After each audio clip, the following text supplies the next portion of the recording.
Good morning, everyone. It's Coffee and Politics with Sydney Walker, and today I am joined with two very powerful women. You have seen them on Coffee and Politics before. We have Trustee Joyce Foreman, who is the trustee in DISD of District 6, which is considered Southwest Dallas. And she's also a business owner and community leader.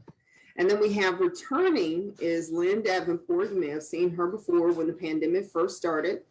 She's the host of the Social Impact Podcast that's on Offbeat Business Media Network.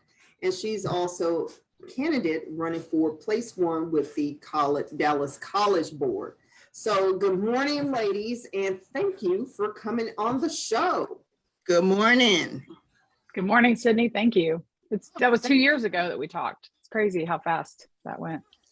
Time a lot. Waits for no one. So we're talking about data collection and students. Is it hurtful or harmful?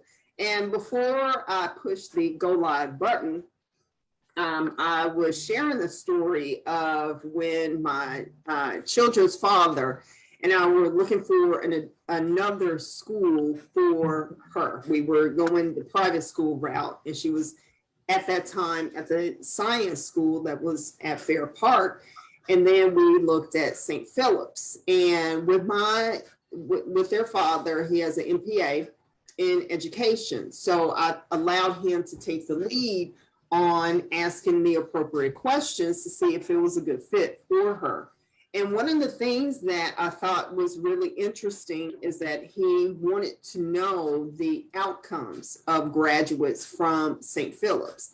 And did they track their progress with the colleges that they went to, the career fields they went into, and kind of build this database of success with their school to market to future parents to say, hey, yeah, this is where I want my kid to get those foundations, because, the alumni of St. Philip's has been turning out the next Bill Gates, Warren Buffett's, or, that level of professionals. So discussing this with Trustee Foreman and Lynn, it's kind of like we know institutions are tracking data, but is this really in the best interest of future students and current students, or is it a detriment to them? Ladies, go ahead and jump on in. Well, I think if you look at how the data is being used and who has access to it, then that's the important question. Because if it's just the school administrators and the parents who have access to that for the benefit of the students, then I think it's a good thing. And data is not bad. Data is great. I mean, I need to be able to see certain data points to make decisions in all kinds of areas of my life. But when you're talking about third parties having access to it and parents not being given informed consent, then we've got a whole other issue. And so that I think is where we're not having enough conversations. Okay. And so, I have listened to podcasts from this type of topic, and I just did not know that, the collection of data is being leveraged, it seems, with auxiliary services that schools offer to their parents and their student body. So how does this, translate into, I'm a future parent, I have one baking in the oven. Oh, I didn't know. No. Oh, you're saying hypothetically? Oh, sorry, I thought this was an announcement on Facebook Live. A factory down, I'm counting down the days. Right. That's funny. April Fool's was yesterday. Oh, well, yeah, if I'm a prospect parent and I'm looking at schools, how is this data collection, really working in my benefit to evaluate the school on this is where I want my kid to go? So Lynn, there's a lot of nuances in data collection. Dallas ISD recently came out with a new program, Start Strong. Yeah. So Dallas ISD wants to work with partners to start a child care facility and to be able to work with parents before the children are actually born. So they start collecting data before the children are actually born. That's what they want to do. Womb to tomb, correct. And so there's a collaboration, and I actually had to stop the district from giving Redbird Mall $9 million to be able to put this forward. That's potentially The topic that was brought up when trustees Flores and Marshall were on. yeah, so that's potentially taking African-American families, young mothers, young fathers, getting data on them prior to the child's birth and taking the child all the way through the 12th grade. And then following that child into college. Can you just imagine what that kind of data would allow people to do in terms of manipulation of those children? I am a firm believer, if you watched any board meeting, you know that I'm always asking for data. So I'm Yes. a firm believer that data is valuable, but it's not always valuable in the hands of all people that have access to the data. A DISD has over 1,000 data sharing agreements, but they've now gone away from data sharing agreements because I've asked so many questions. And my questions revolved around when do you go back and make sure that that data is not being manipulated? Right. When agreement is over, do you go back and ask for the data back? They do none of that. We have, and I can tell you with Dallas County, Foreman. we actually have a board member that works for Dallas County Promise. We have been forcing our seniors to fill out and parents to fill out the TASFA and FAFSA agreements to be able to find out where they're going to school. But remember, there's parent data on there also. Okay, yes. So Yes. they have access to that data. So I asked a specific question regarding Dallas County Promise and how much have they actually given to the students? And they're getting all this data, and the dollar amount came back. It was a little over $400 per student. That's all they're getting with Dallas County Promise. So it's Yes, not it's really it's a last what it was pitched as. scholarship. So they're getting data on our kids, but not actually giving any money. And Yeah. our seniors, many of them, and we know this, many of them don't go on to college, but they're forcing them to fill out these TASFA and FAFSA. And they're forcing them to make a pledge, which is what they did with my Yes. son. Right. Yes. And he was a minor at the time. This was last fall. And they forced him to sign a pledge to the Dallas County Promise. They made him sign a promise, and the counselors did this. And that data goes directly to Commit and Todd Williams. And Yes. so I raised a stink with my principal and said, I want that data destroyed. I do not want him input into the system. He's not going to Dallas College. And if he was, then we could make that decision at the time. And But we're not allowed. Yeah, and that's the problem is that these children are being asked to agree to things that they don't even know anything about, and the parents really don't know anything about.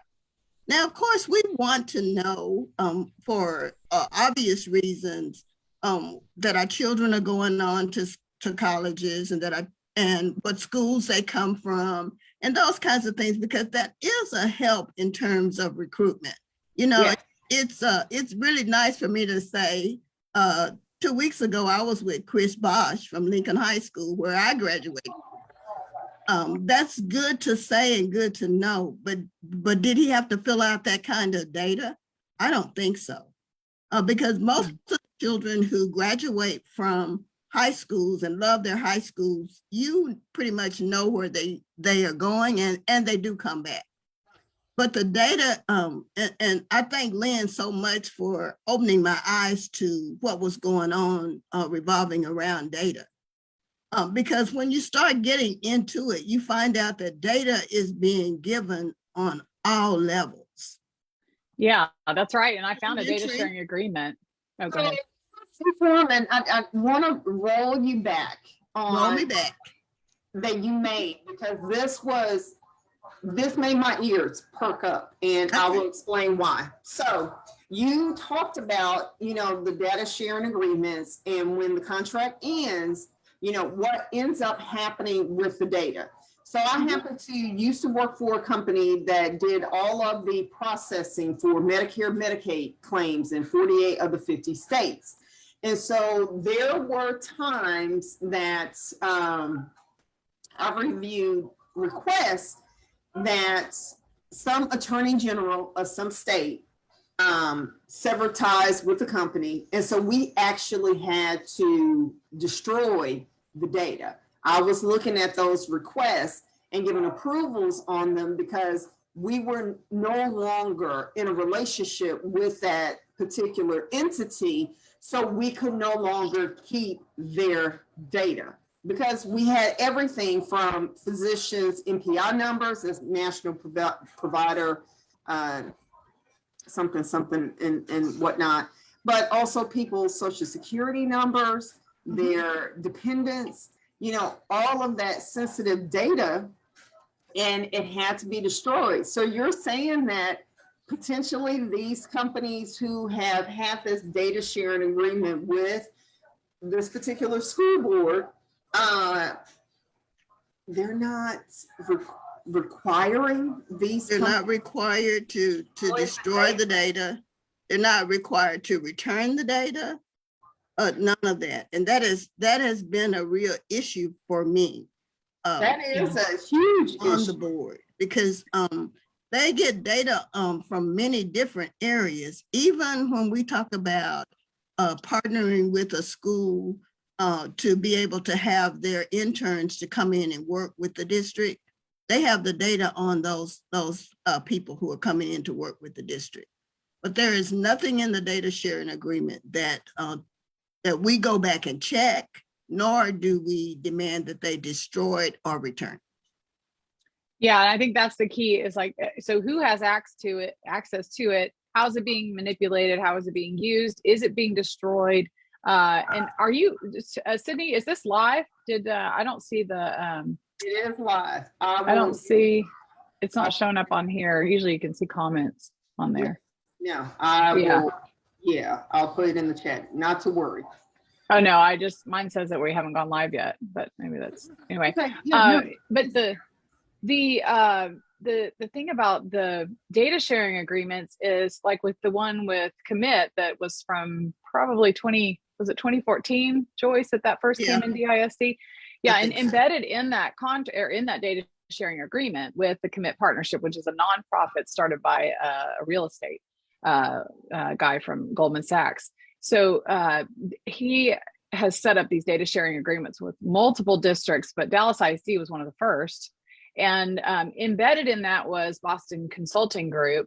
And so in looking at what's happening in Dallas ISD with the influence of the Commit partnership, and then looking at Dallas College, I found there's a parallel there. And so they have an arrangement with Dallas College with this Dallas County Promise. And I have invoices that show that Dallas College has paid BCG $18 million on top of the 12 million that was paid to lay off 400 or so employees of Dallas College. So they brought BCG in, they brought Commit in early on, back probably around the same time as the chancellor came, Dr. Joe May. And Joe May is on record at the Public School Finance Commission talking about FERPA waivers. And FERPA is Family Education Rights and Privacy Act that came in under Obama. And that that or it was changed under Obama. It was already in place, but that executive order that Obama put in allowed for, as long as it was in the name of education research, this executive order allowed third parties to access the data. So that's how nonprofits like Commit can do this. And now it is up to the district to be the firewall. So if you don't have enough Joyces on there, Joyce, I call her Joyce the voice. If you don't have enough voices on there to question that, it goes right through with no scrutiny. And so my district, Richardson ISD, even though I'm in Dallas, Richardson ISD also signed an agreement with them, and they've renewed that agreement. So we give unfettered access to private student data to this nonprofit, among other entities like Naviance, which you probably heard for your college applications. So this is, I've talked a lot about this being a captive market, because the public education students are an access point. The public college students are an access point. So the community colleges, and this is Dallas College, which has 7 colleges. Part of the reason I'm running is because I think they need a trustee in there like Joyce, who's going to ask the questions and demand answers. And as a fiduciary responsibility, we need to be taking this very seriously and asking, where's the money going? Because both Dallas ISD and Dallas College, both are seeing declining enrollment, and yet the spending keeps going up. And so I think as taxpayers, we need to know that we're getting the best value for our money, and that our students and our teachers are the ones that are benefiting. And I don't see that happening right now. So now you have me thinking about my time when I was going to Richland and Brookhaven before I went off to complete my undergraduate work at TW, and thinking about, all the information that was collected on me with the number of classes that I took, from, I was self-paying back then. And just, looking at my academic record, not just looking at my grades and saying, hey, this is, the student that turned out here, and, offering additional services to support me with reaching my goal. And knowing that the enrollment rate is declining, but spending is increasing, because I will say I don't necessarily see where the money is going outside of new buildings, because I went to Richland and I almost didn't recognize the campus because it has grown so much. Now, grant you, it was in the 90s. Well, they passed a $1.1 billion bond in 2019. And so a lot of that construction is a result of bond dollars. So yeah, that's, why are we building new buildings if we are having a decline in enrollment? And then you see what happened with the pandemic. They moved to put so much online in these, what they call MOOCs, the online curriculum. And so having so much of that being shifted online, why are we building these buildings? I would love to see them filled with students, but we're not seeing that. And so the question is, why are people not enrolling in the community colleges? And that's nationwide. It's not just in Dallas that we're seeing this problem. Well, I will say, as having a teenager who was resistant to the idea of initially school of college. Yeah, going to a community college. And I think a lot of that had to do with, seeing classmates getting that acceptance letter from the big college and what we've seen in the movies. And I was, commuter student to Denton back in the day, where I was only on campus for class, and then I left as soon as my classes were over. So I think some of it is I don't want to say there's a stigma, but it may be a perception that, is not the same as going to, or SMU, or even, MIT. Grant you, MIT is in a whole nother space, but it's a stepping stone. It's a means to an end. And I think that has a tremendous value as far as the affordability, the proximity, and their 7 campuses. Yes. But there is a movement to try and make it a 4-year. And I think that's a mistake because we have plenty of 4-year options. And I don't know, even with the teaching certificate, they're trying to make that a 4-year degree there. I think it's a huge mistake. Yeah. Now, and grant you, okay, I'm gonna date myself again because I remember when Jennifer was brought to UT Dallas and he became the president of that campus, and everybody during that time knew UT Dallas as the college for working adults because they had primarily evening classes. And then when Jennifer came, it made the shift to being like a traditional 4-year college. And a lot of us who were working there and knew the history behind UT Dallas felt that that was such a mistake because UT Dallas provided a niche market. They filled a hole for people who were working but still wanted to get their college education and thought that that was just missing to start shifting everything to being daytime only classes. But the community college, I guess it's an evolution.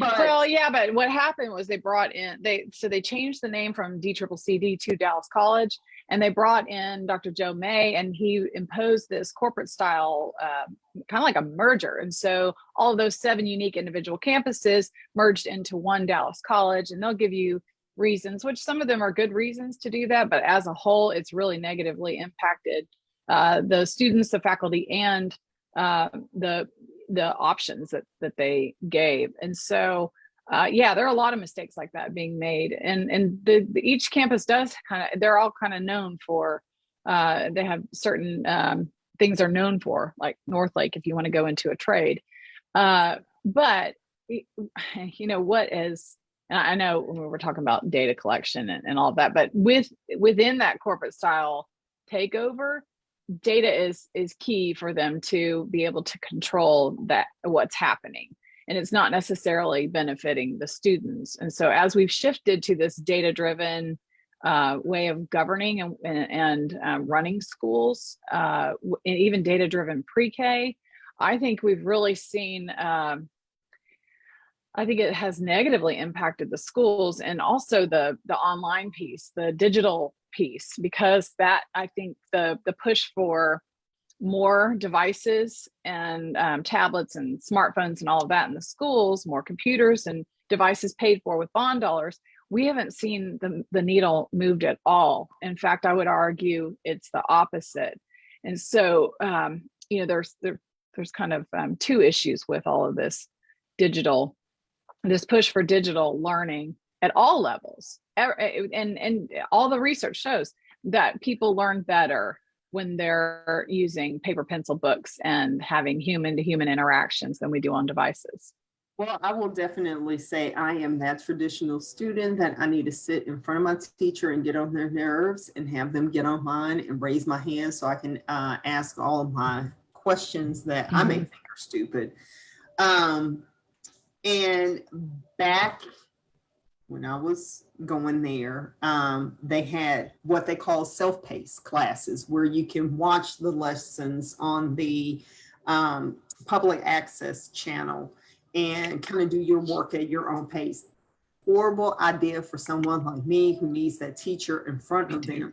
If you're just tuning in, we have DISD trustee Joyce Foreman on the show and advocate and candidate for Dallas College Board of Trustees, Lynn, Strawn, Davenport. So, Trustee Foreman, I do want to raise a question with, of course, I had trustees Marshall and Flores on the show and talking about, the pre-K.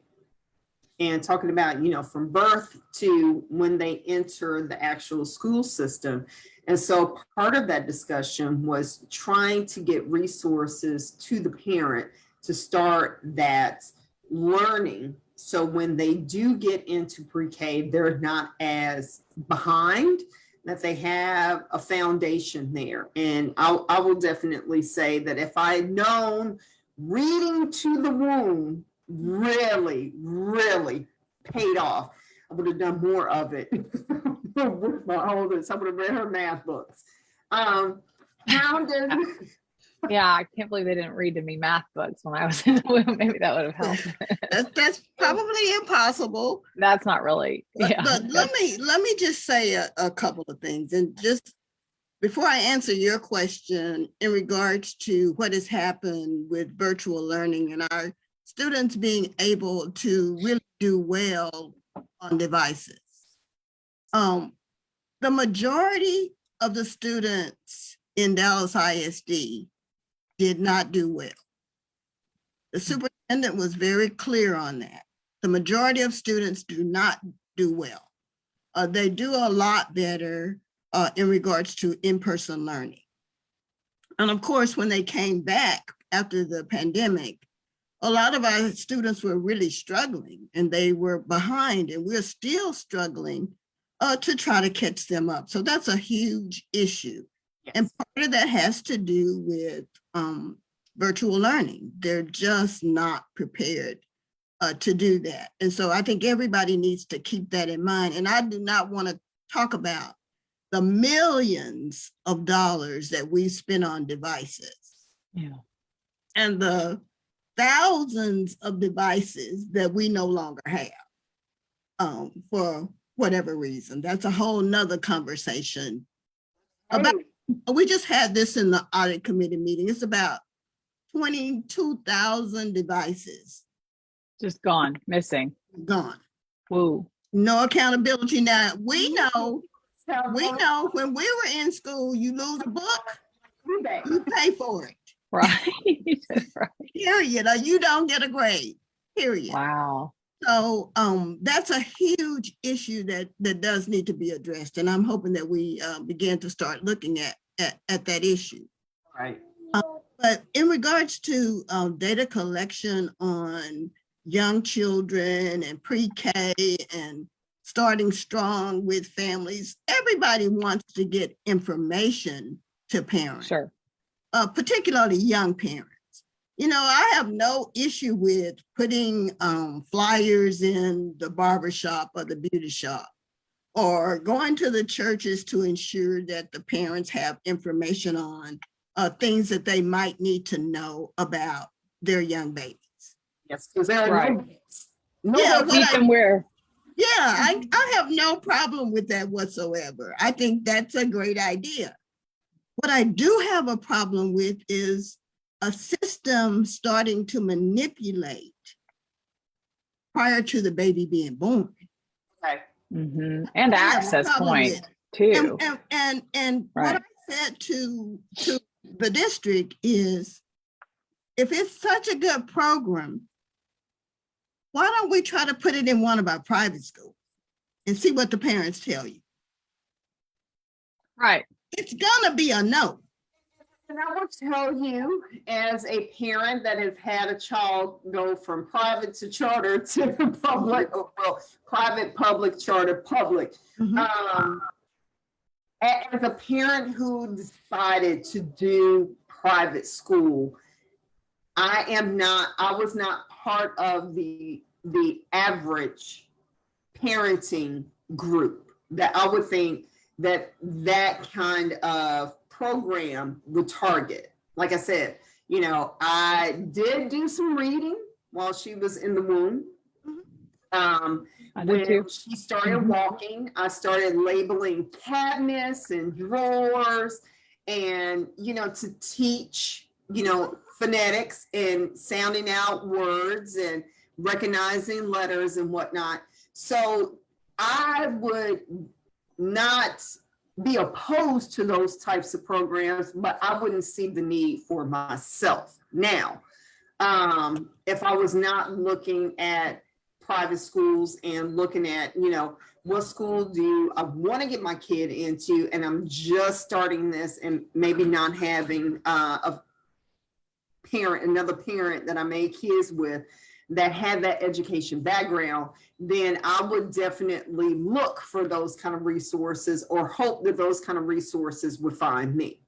Okay, so you said the operative word is that you're not traditional. So when I speak of private schools, I'm talking about the traditional people that would have their children in private school. Okay. Well, now I can speak to that just as far as why. So I had to pull my youngest out and do private for 2 years to remediate him because there was such an emphasis on the STAR test that I could see a change in his behavior and his academic performance. And I realized this is not good. Having 2 older kids, I knew something was wrong. So I put him in a private school that was no tech, low tech. They basically have a computer lab where, you can go learn to type, but they're not on devices or anything. 50-year-old curriculum. And they had 10 or 11 kids in the classroom. So I think that all the money that we've spent on devices and all these consultants and data-driven this and that, if we would just focus on paying the teachers, reducing the class size, and supporting our traditional public schools, our neighborhood schools, and offering choice within those schools, and get all of this noise out of the way, all the data walls and data-driven this and all the professional development, and really just focus on, get back to the basics, the kind of education that all 3 of us probably had. We didn't even have standards when all 3 of us were educated. They did not have TEKS and standards. We moved through the curriculum in a way that was books and paper and pencil and a teacher, that sage on the stage. And that's being undermined at all levels, even in the private schools. But she's right. If it's so great, let's do this to the North Dallas They're not going to or the take private it. schools. They're not going to do it. They won't put up with it. Lynn, and I will make a comment about, the standards, because when you and I were in school, it was the ITBS test. That's all it was. Yeah, that's all we need, because I'm not That's all we anti-test. did. Right? That's all we did. And I would say, being circa the year that I graduated from Skyline, my junior year, that was the first time that we had ever taken the STARS test. And we were floored by the types of questions that were on that test. And we're talking about, kids that did not go to their neighborhood school and opted to be in a magnet. So we felt like, we were higher on the academic level or ladder than, say, some of our counterparts that didn't go there. And we were stumped with the questions, and actually had a classmate that was at Lincoln, and her teacher, they were giving out sample questions and answers to teach them how to answer the questions on the STARS test, which I was just like, oh my gosh, why are we shouldn't this test really be able to take the fundamentals that we've learned? Yes. Answer the questions based on that foundation that has been poured into us from K to 12 or pre-K to 12 now. Now it's the tail that wags the dog, and it narrows things to what gets tested is what gets taught. And that's a perversion of education. And that actually came in through No Child Left Behind, which really, that was, data was a huge piece of No Child Left Behind, because it also broke everyone down into subpopulations, which sounds like it might be good, but I think it's shifted the focus way too much on the wrong things. And here we are 20 years later. How's it working for us? So, I would argue. So Lynn, I do like the idea of subpopulations, because then you get an opportunity to see where students are based on, in most cases, race. And then what you find out is that when you really start delving into it, you'll find schools that are in, and I'll speak to predominantly African-American neighborhoods, they've struggled. I mean, they've struggled with the quality of education, they've struggled with the quality of facilities, they've struggled with funding of districts. So the subpopulation is good in that respect. I would agree. What's not good is that when you start looking at what's happening, is that Dallas ISD has a calendar of tests, and it's about 10 pages long. So the teachers are going from teaching to one test, getting the kids ready, kids take the test, and then they go on to another test. So you don't get to teach the kids how to think, how to process, how to learn, how to speak. You get to teach them none of that because the teachers are going from one test to the next test, the next test. We just had that conversation in the last board meeting, by the way, because I am true about the number of tests that our young people are taking. Yes. We can articulate where we are right now is because we were free to be able to learn. Yeah. How to articulate, how to be different, how to understand. These kids don't get that. And I see Sydney trying to say something. It's okay.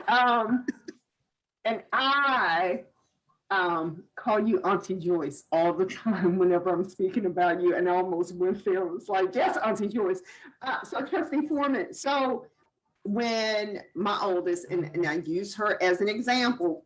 It's fine. It was very disheartening, second grade, watching them having to learn how to read the questions to figure out the answer. Because I could see that it wasn't teaching about, well, it wasn't about testing for overall knowledge. It was teaching how to decode the test. And I say that because when I prepared for the SAT, when I prepared for the GRE, it was still that type of approach that I was being given to how to decode the questions. Because, and I will credit this to my sociology teacher I had at Richland, where she said there was a racial bias in standardized tests, that they were not taken into consideration. If you're a Black child and you grew up in a Black home, you didn't necessarily call a glass a glass. Everything was a cup, be it a plastic cup or a glass tumbler or whatever. And so when you look at those types of cultural upbringings or whatever you want to call it. Difference in our cultures. Yes, and then you take a standardized test that is strictly based on Caucasian, correct, whiteness in America. And so you have this Latino child, you have this Black child, you have this Asian child who is looking at a glass and saying, well, this is a cup. And so they end up selecting the wrong answer. But you know this as a test developer, and you put their cultural choice as an answer. Well, that just speaks to it being a distant, that's a distant vendor, and it's supposed to be standardized across the nation. And so if that was something that was developed locally, that would never happen. And so right. I think that and there were criticisms of the Iowa State test for the same reason. So these are things that could have been solved locally, because everything is local. But you brought up a good point about decoding the test. And one of the benefits of phonics is being able to decode language and breaking down language rather than sight words and balanced literacy and all these new strategies for teaching reading that are kind of shortcuts.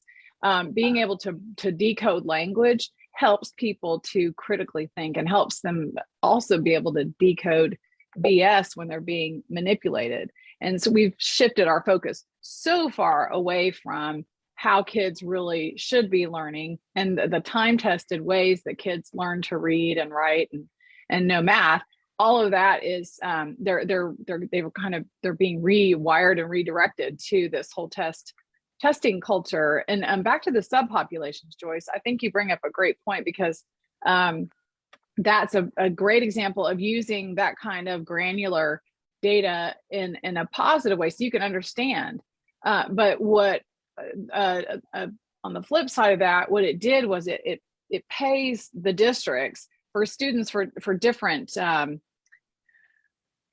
layers of those subpopulations. So if you have special needs, or you have at risk, or if you have ELL, English language learners, then the school districts may be incentivized to focus on those students rather than other students. If they're just a typical learner, typical Black child who's a typical learner, they may not be getting the same resources of focus. And we found that they've been largely ignored in those populations, whereas a child who comes from another country will get more. Yeah. So we have this, I have this conversation going on with the district, and the district is refusing. So I'm gonna have to take another step to make them give me the data. The district to share with me, how much do we allocate per school on a yearly basis? I want the ELL dollars. I want all of the grant dollars that are going to the schools, any additional dollars, because you are absolutely correct. There are some subpopulations that are benefiting. Definitely. There are some that are not. Yes. In my case, it's I believe it's predominantly African-American students who are struggling. When we started this initiative to a reading initiative in the district because we didn't meet the benchmark that TEA had for us in terms of bringing our students up to reading. And so I had a long conversation at the board table about why don't you reach out to some retired educators? Amen. Yes. Who looks like me? Why don't we reach out to some of them, have them to come in? But the district was more interested in vendors that had been vetted by TEA. For reading academies or something like that. Well, there were several vendors. I can't remember the names of them. Yeah. I want to say it. And the TEA commissioner, for the listeners, came from Dallas ISD. He was a trustee with Joyce Foreman. Yes. And Joyce Foreman had many fights with him, but that's and these people fail upwards. they get rewarded for their bad behavior. So talk about subgroups. As we know, typically boys do not mature in the same rate with ability as reading as girls. And we also know that girls don't necessarily grasp math during that same time period like boys do. Okay, to me, that is useful information to then say, this is how we need to address the reading with this particular gender. This is how we need to address math with our girls and move forward. But you brought up, and this is back when all the school board meetings were in person and they were at a different location. And I was attending them regularly. That then you have, so you know that there's this gap for African-American boys. And we also see a higher level of disciplinary action against this particular subpopulation where, you know, as a parent, I'm sitting up here saying, well, you know that there is a potential gap. Not saying that all blanket statement, all boys don't necessarily know how to read at a faster rate like girls do.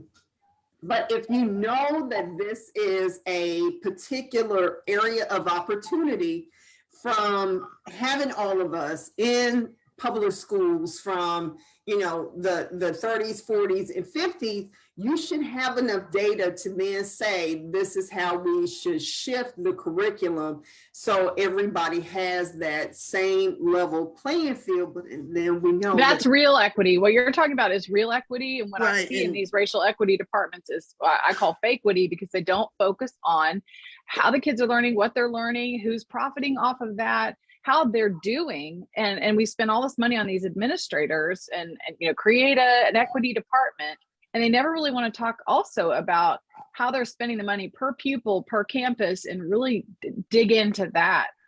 Because I'm all for equity. I'm all for inclusion. I'm all for diversity, but not this empty platitude that they're creating in these districts. And nothing is moving the needle on these things. And it's frustrating to watch. The reason it doesn't. No, go ahead, dear. Go ahead. All right, so I wanted to bring up a comment that Ms. Jones brought up. She says sub-pops have been used as a tool toward a new segregation to a far greater extent than they inform toward fair allocation of resources. and I can definitely speak to schools that I've seen here in South Dallas, and just knowing my kids over here and interacting with the kids in my neighborhood. So, Trustee Foreman.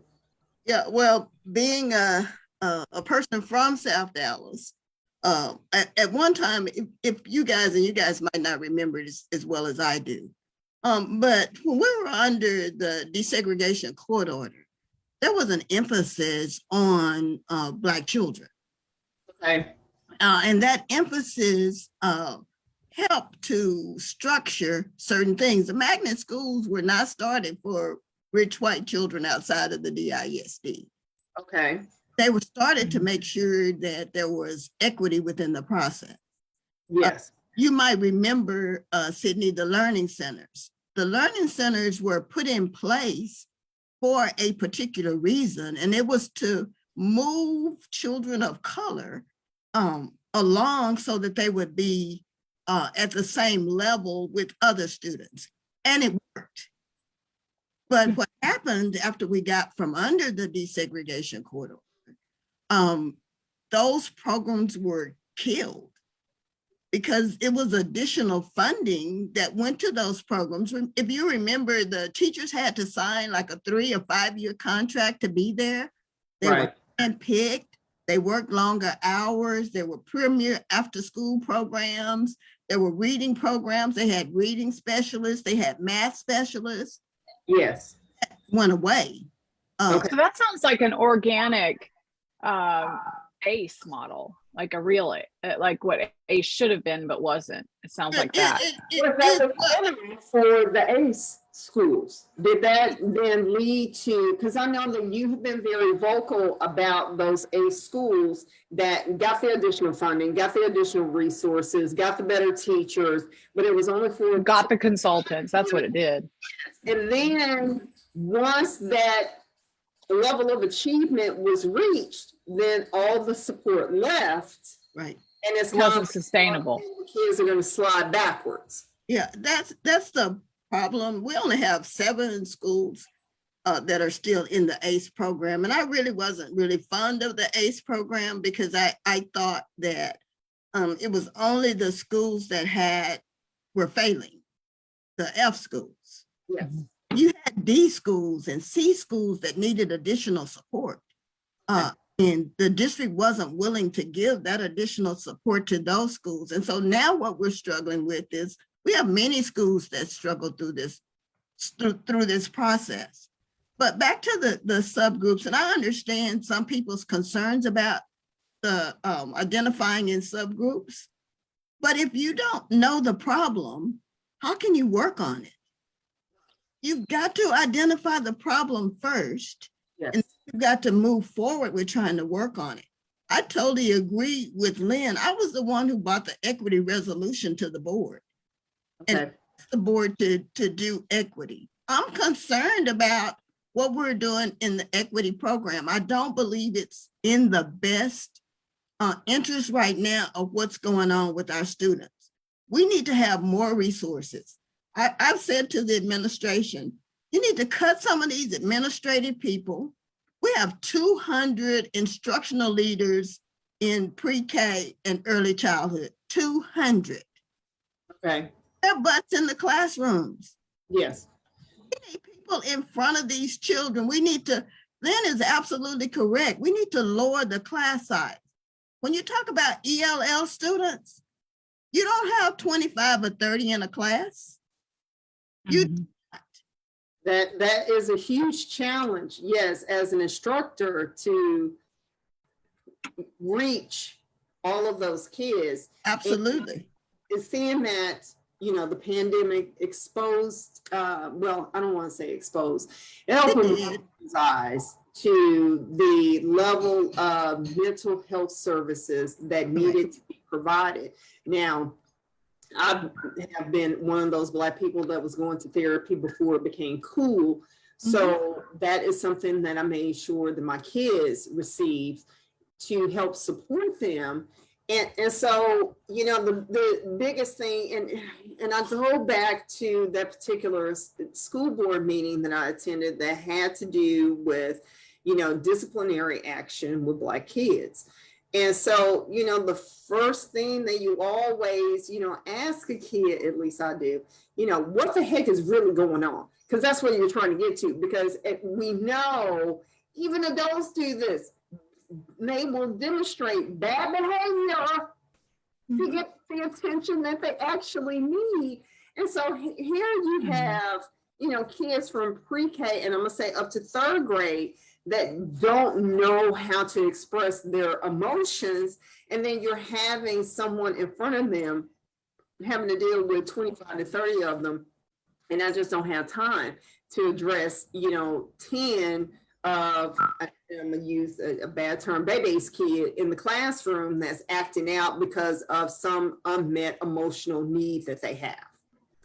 Well, and there are people who are preying upon that, because that's another piece of this data issue that we have, because with the learning loss, you're seeing an explosion of demand for social emotional learning to then offset some of that, some of those issues. And so then you're seeing this explosion in the social emotional learning market. And I do Google alerts on the whole SEL marketplace. And that is a huge cash cow. And that's also an access point for massive amounts of data. And so instead of coming in, because, we know that teachers have always tapped into that social and emotional learning, as organically, human to human, knowing that if a child is in some sort of distress, you're going to address that. You're not going to sit there and say, you need to read a book right now when they're falling apart. So giving the teachers training and tools, I'm all for that. But what we're seeing with the social emotional learning programs is that it's a major access point. And we know that education is the most data mineable industry. Texas has mined more student data than any other state. I saw that at one of the legislative hearings years ago. They said that the Highland Park superintendent said that. And so I think that is something that we really need to be careful about, because that is testing and collecting data on attitudes, values, beliefs, behaviors of kids, and it's not benefiting the students. It's actually benefiting those who want access to that non-cognitive data. The pandemic is being used as a vehicle, the crisis to come in. Oh, here we've got the solution, and that solution, once again, is going to be something that I don't believe will benefit the students in the long run. I think we really need more parent engagement, focusing on the families that they need to get engaged, because that is where those emotional, where your emotional behavior and your emotional intelligence and your ability to function, that starts at home. And we need to partner with the schools. And if they're not getting it at home, of course, you'd want the school to reinforce it and teach them properly. I have no issue with that, but this is a whole different deal. So Sydney, one of the things that you probably heard in that meeting is I'm a firm believer in structure, and children do have to understand that there are consequences to their behavior. Yes. But there's a way you deliver that message to young people. Yes. We know that after the pandemic, that many of our children came back struggling because of isolation. Yes. And other issues that took place. So Dallas ISD did take a positive step in my mind in regards to putting a clinician in every school, be it a sociologist, psychologist, to make sure that these young people had someone that they could talk to. Right. And I believe that that's important. I think some of the training, unfortunately, we have many young teachers in our schools. Yeah. There's been the hiring practices have changed. So sometimes if you don't understand the culture, then you don't understand the kids. When I see young people, I work in a hospital setting. I see young men with their pants down. I say, excuse me, baby, can you get those pants up for me? And I've only had one person not to do that. So it's the way you address the issue and the way you address the young people. Yes, yes, it is. You deal with their issues. Yes. Unfortunately, many of our young parents don't have the skill set to deal with some of those issues that the children are dealing with because they have issues. So that's why the district has youth and family centers to be able to deal with the parents and the students, so that there's an opportunity to be able to merge the two, and there's a clearer understanding of what the problems are. I also like the fact that there's follow-up with these young people.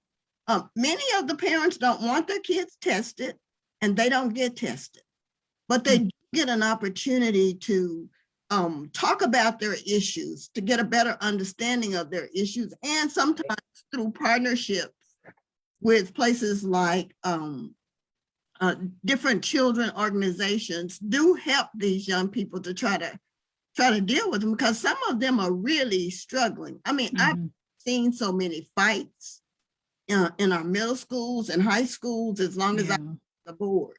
It's just a tension in our young people. Yes, it is a special type of student that thrives in a virtual arena.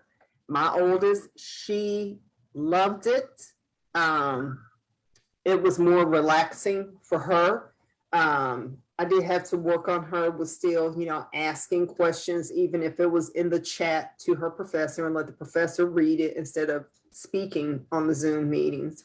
And, but at the same time, when the ISD went back to face-to-face instruction, I was glad for her to be out and seeing her classmates at the same time. So I think there is a balance. I think there is that type of student that thrives. I knew I was not one of them.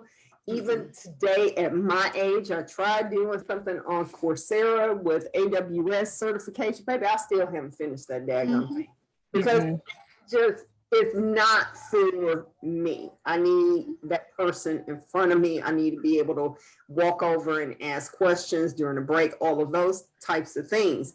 And I just think that as a independent school district, that the choice offering definitely needs to be there, because as a parent, whether you know this or not, as a parent, so if you're getting ready to be a parent, if you're already a parent and your kid is getting ready to go into school, your kids are already in school, you have to do your due diligence with researching the schools and understand, their approach with, facilitating learning, because your son may not do well at an all boys academy. Your daughter may not do well at an all girls academy.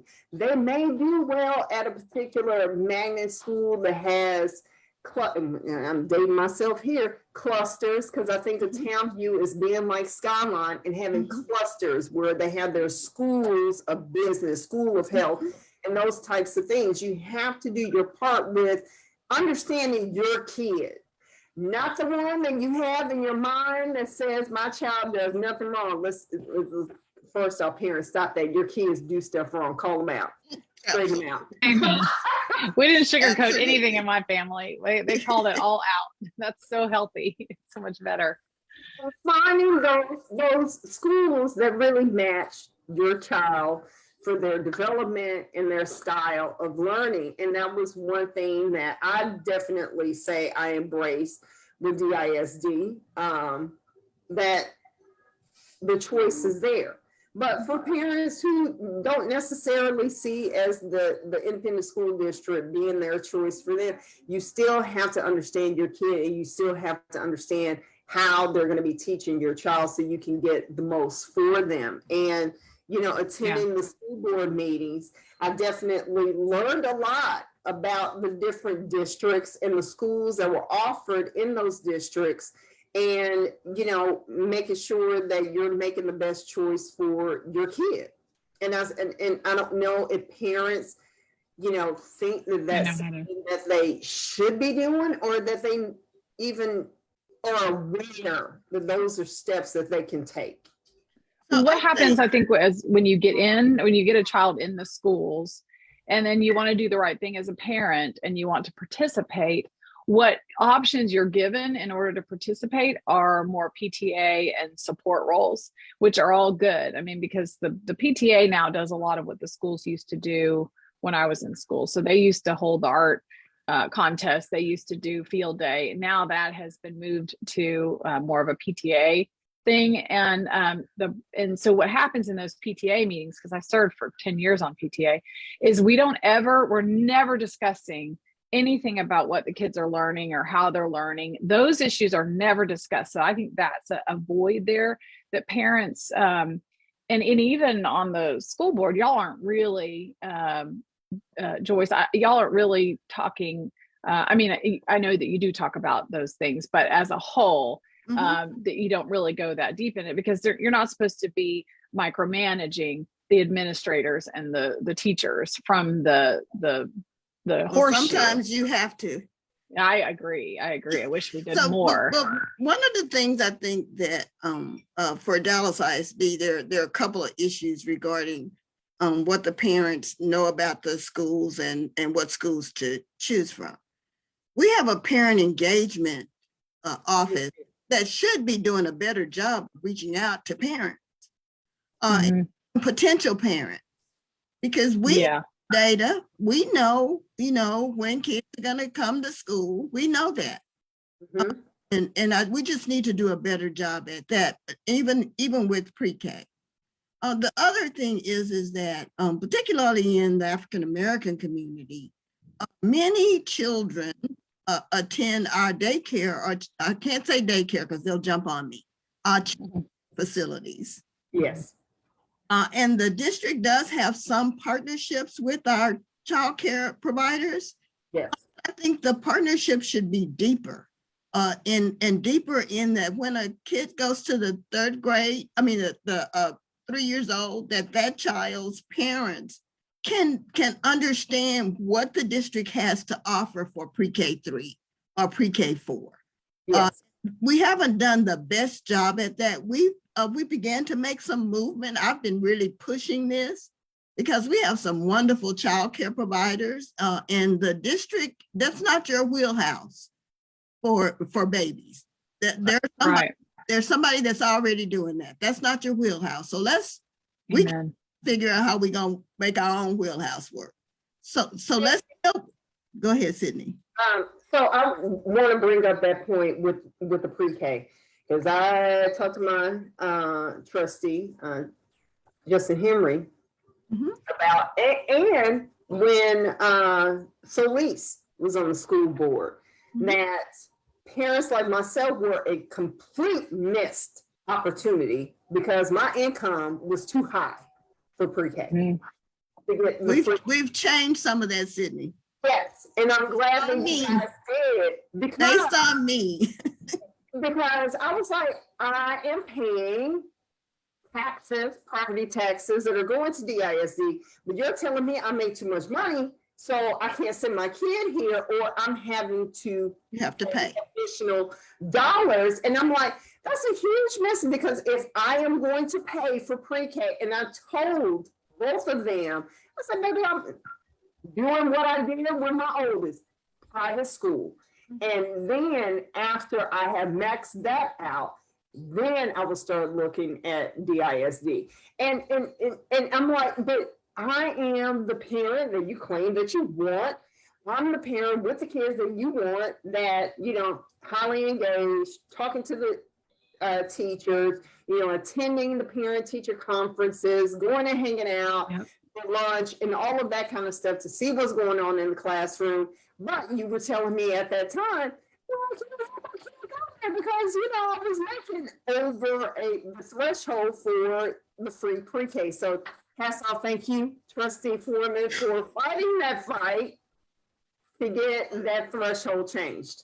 To me, it did not make sense to limit ourselves just to parents who were under the poverty threshold. Yes. I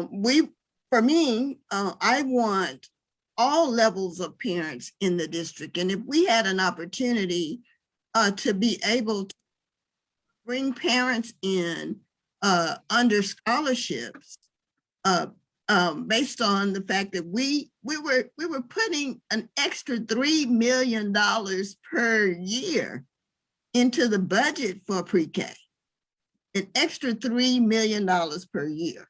So if we're doing that and we say we want to get the kids early, then what do we try to make that happen? And from that conversation with the administration, it was not easy, by the way. Yeah.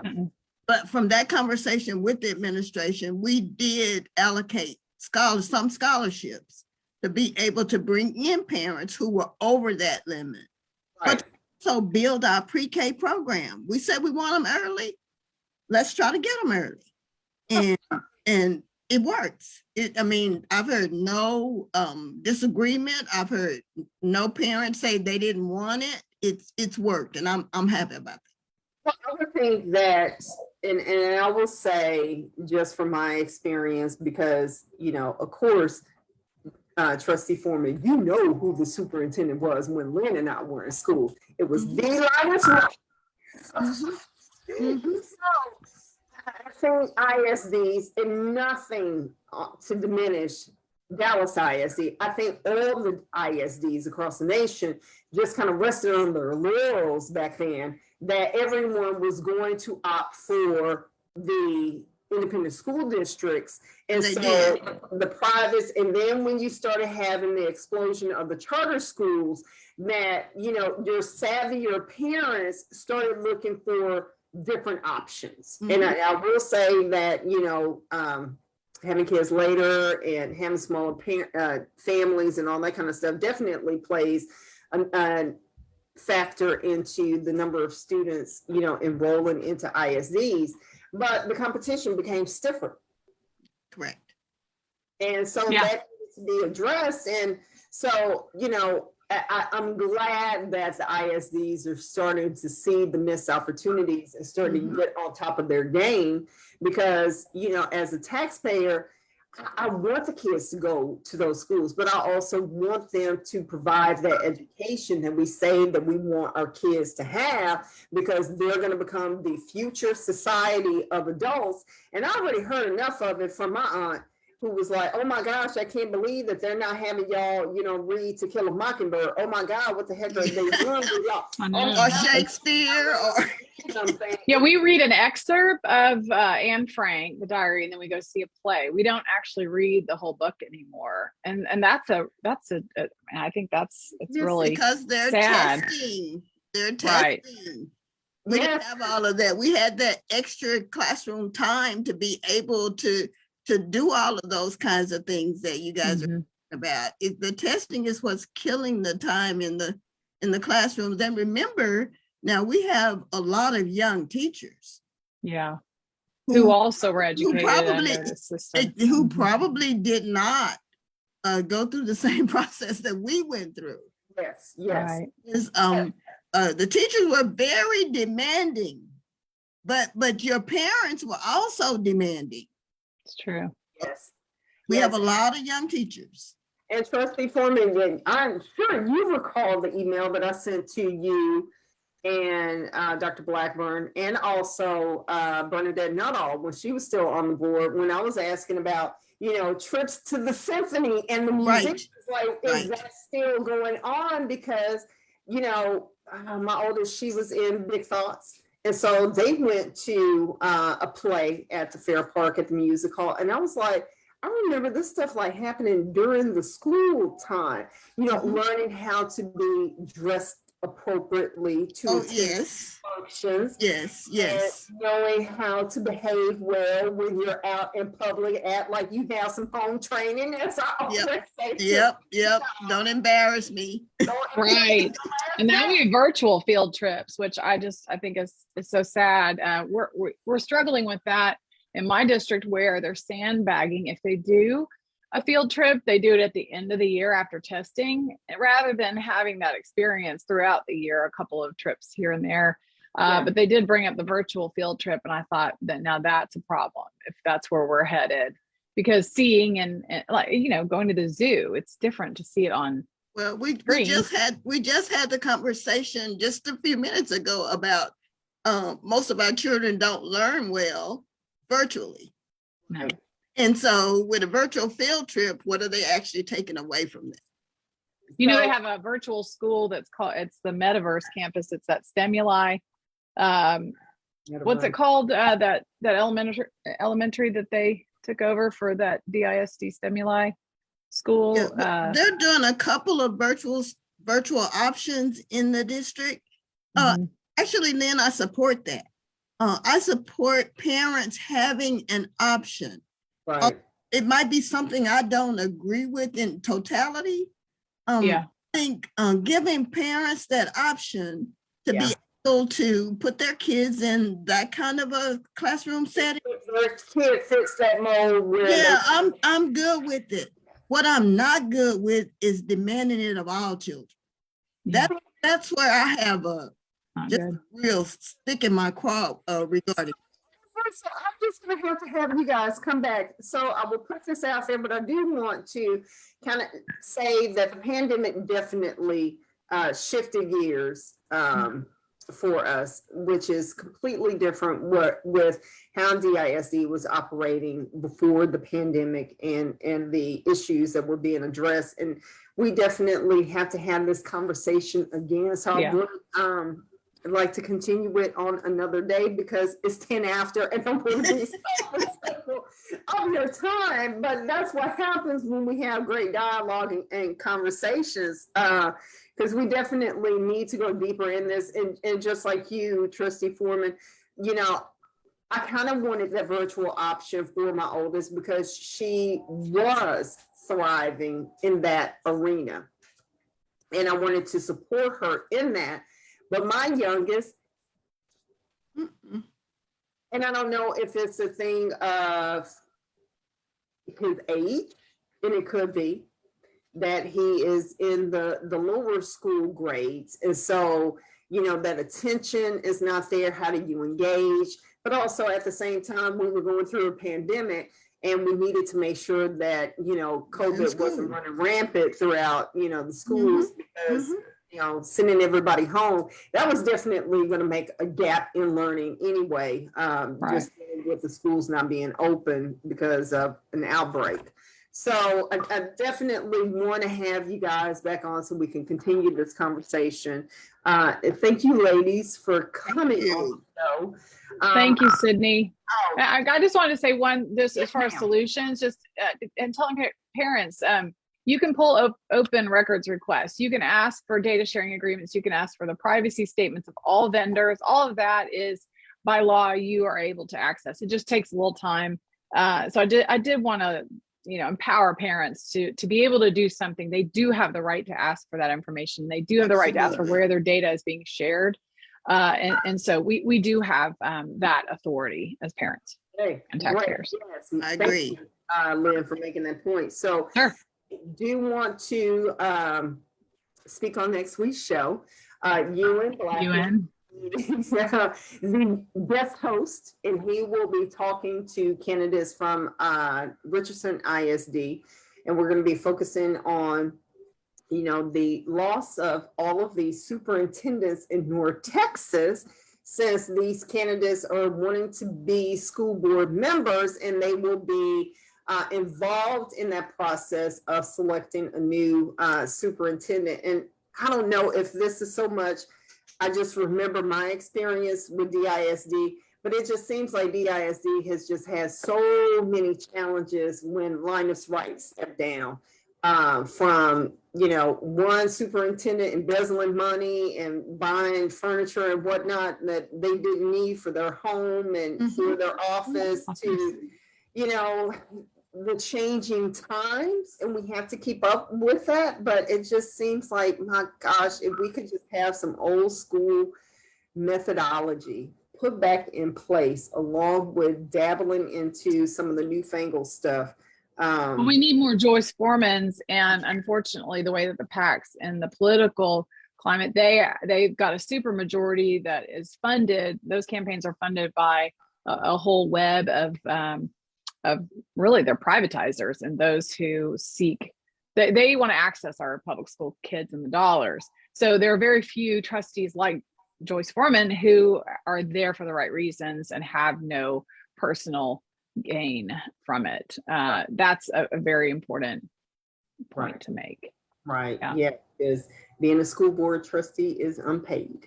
So It you is have to Unpaid. care because that's where you want to be, not to look at it as a stepping stone for your next political position. That's right. It's Um, Definitely unpaid. done. It's unpaid monetarily.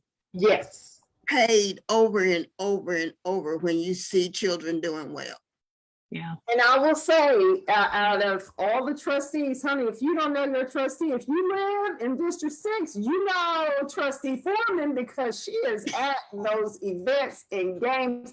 She is out there. And she didn't have any failing schools in her district, right, Joyce? That No was- F it schools. was. Yeah, No no F F schools. We're working though. We're working on a couple of D schools, but we're working. Congratulations. So again, ladies, thank you much so Thank much you. for your time. And again, parents, attend those school board meetings. Please. Yeah. Parents, attend those school board meetings, regardless if you have children of your own, if your kids are grown, baby, they will be teaching your grandkids, your nieces, your baby cousins, all of those things. These will potentially be your healthcare workers. They will be your bankers. They will be in all of these institutions that play a role in our lives. And we do have a voice in saying how our kids are educated, but we have to participate. We have to, from city council, school board, all the way to the state legislators, all the way to DC. It starts in your backyard with Amen. your elected officials who are closest to your front and your back door. So with that, tune in next week.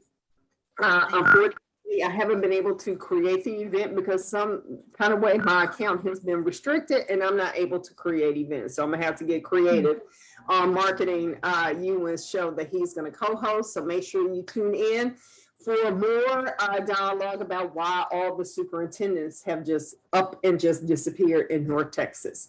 So again, Love thank you, ladies. And Thank you. guys, Thank you next so much. Bye-bye. All right. Guys, Happy have a great Saturday. day.